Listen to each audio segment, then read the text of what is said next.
Church.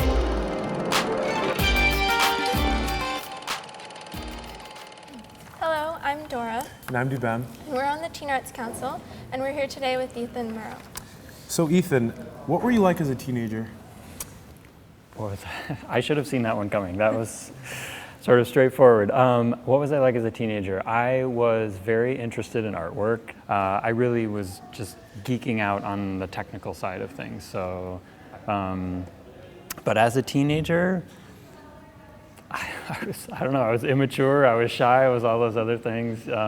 Art kind of helped me manage some of that. I think I realize now that it was in all those ways in which being a teen can be so confusing because everyone's growing and changing at so many different kinds of rates, and art was definitely my moment where I could figure things out on my own. I wasn't aware of that at the time, but looking back, I now realize that was one of the things I really loved about it.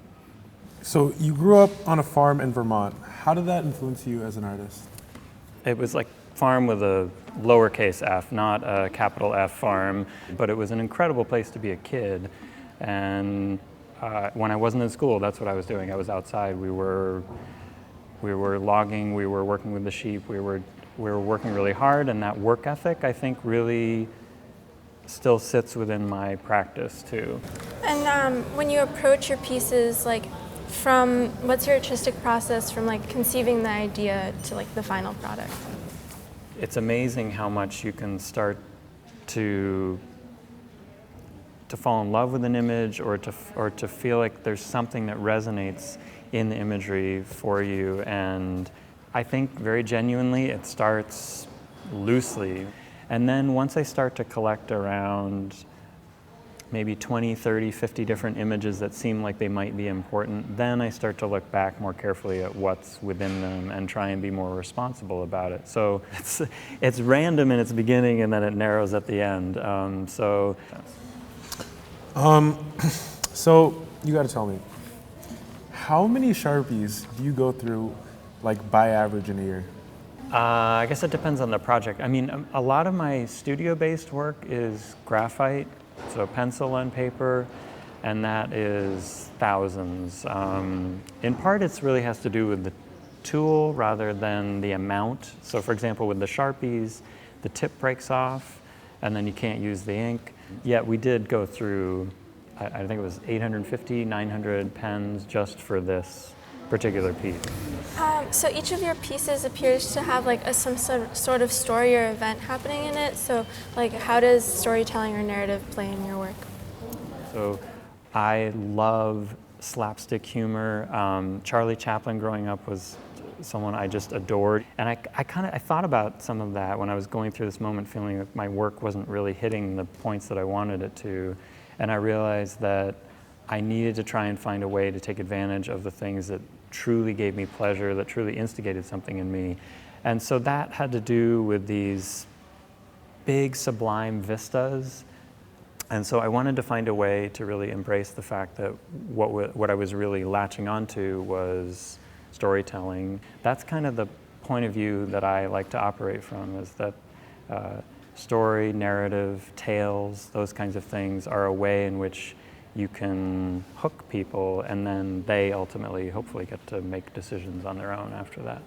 So when we were researching you, everything you did had something to do with the word absurd and people failing. Yeah. So how did absurdity and failure play into your work? I view humans as being eternally idiotic, and I love that and also fear that. I mean, I think if you use a term like that, you can think about moments from history where the idiot gained too much power and people paid a terrible price for that. And then you can find moments from history where the idiot demonstrated that we need to be humble, or that we need to just remember to laugh, or whatever it is. So I'm kind of curious about how the tendency to fail helps humans understand our imperfections, our inability to do everything. There's a lot of attempt at perfection here, an attempt at crystallizing, but I like to leave it really loose and chaotic when you get up close, because I don't want it to feel like perfection is the goal. It's a component of it, but it's space. I want it to be shifting and changing. How did your approach to the work Seastead here in the ICA, how is it different from your previous works? I really wanted to find a way to try and catapult the eye towards the wall and make this space deeper, because it's a funny, compact, almost triangulated space in every way. And so the use of a lot of depth and the portal or the oculus were intended to kind of extend the space and capture the eye as they came in. I think the other thing that's particularly distinct about this work is that I didn't make it on my own, and I had this fantastic team. I trusted them completely in my logical mind, but emotionally, as you're making the piece, there's so much riding on this work. This is a piece that there's no redaction, there's no going back, and so I also was very, very anxious about how our different marks would overlap. I'm proud of that team, and I think that was instructive to me to know that I could release control like that, and that I could let the piece build and change depending on their attitudes and opinions and the way that they made the work. What's the significance of the title Seastead? So seasteading refers to that kind of endeavor of building something off to the side, of trying something new, homesteading, but on the sea. So I want to try and find a way to say that this is something that we all can do and do. I mean, we're all immigrants of one sort or another if you look back at our histories, and so I'm trying to find a way to use the title to refer back to some of those factors.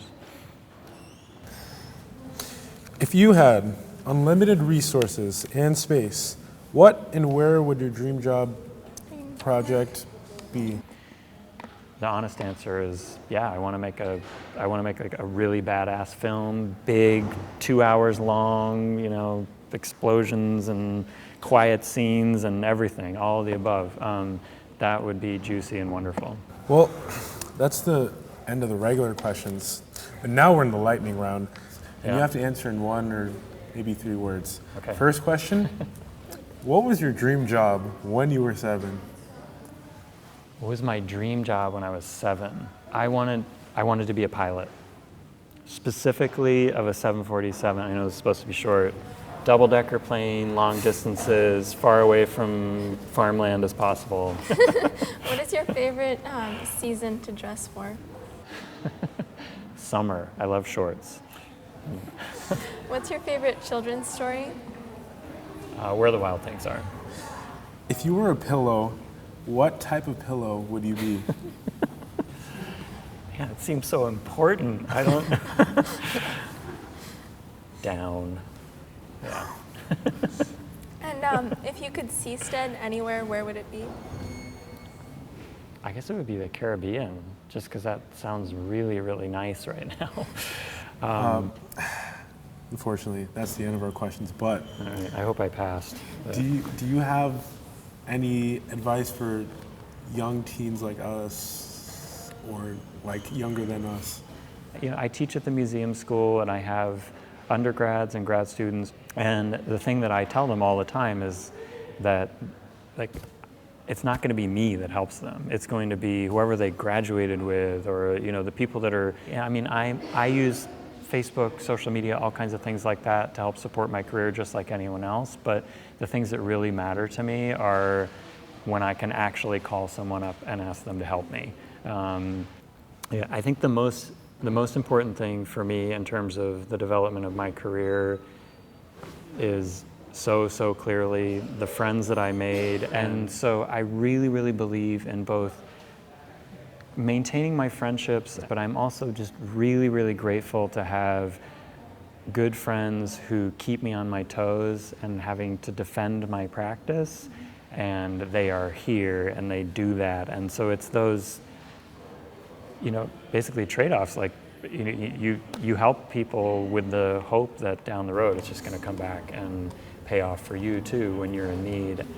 Thank you for being here today with us. I'm happy to be here. Thanks for having me. See you next time.